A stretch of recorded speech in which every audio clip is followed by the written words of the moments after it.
আমরা পরবর্তী দফার কর্মসূচি আজকে ঘোষণা করছি, যা কিছুক্ষণ পূর্বে আমাদের শ্রদ্ধেয় শীর্ষ নেতৃবৃন্দ এই কর্মসূচির ব্যাপারে একমত পোষণ করেছেন। আমাদের এই আন্দোলন ইনশাআল্লাহ চলবে।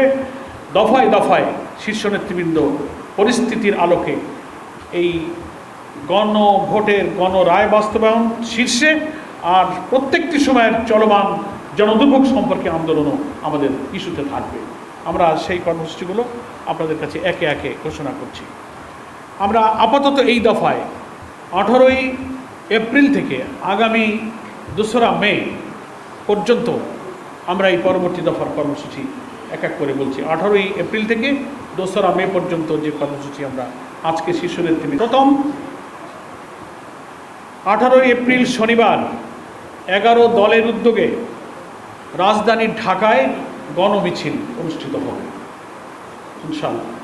2 নম্বর, দ্বিতীয় কর্মসূচি 25শে এপ্রিল সকল বিভাগীয় শহরে, সেদিনও শনিবার, 25শে এপ্রিল শনিবার সকল বিভাগীয় শহরে গণমিছিল, ঢাকা ব্যতীত, ঢাকায় যেহেতু আমাদের 18 তারিখে হয়ে যাচ্ছে, ঢাকার বাইরের সকল বিভাগীয় শহরে 25শে এপ্রিল শনিবার গণমিছিল হবে 11 দলের উদ্যোগে।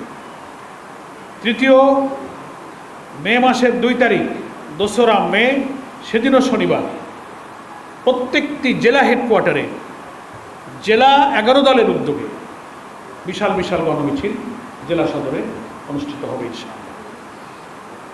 এবং 18 থেকে 2রা মে পর্যন্ত এই যে মাঝখানের দিনগুলোতে প্রত্যেকটি বিভাগীয় শহরে এবং গুরুত্বপূর্ণ জেলা শহরগুলোতে সেমিনার অনুষ্ঠিত হবে গণভোটের রায় বাস্তবায়নের দাবিতে।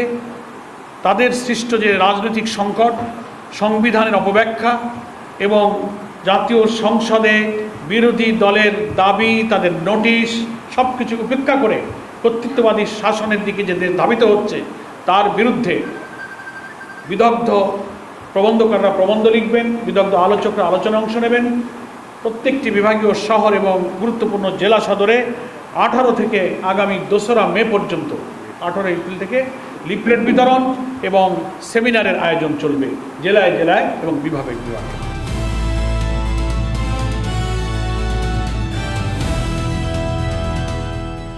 দিনাজপুর টিভি, মানুষের জীবনের কথা বলে।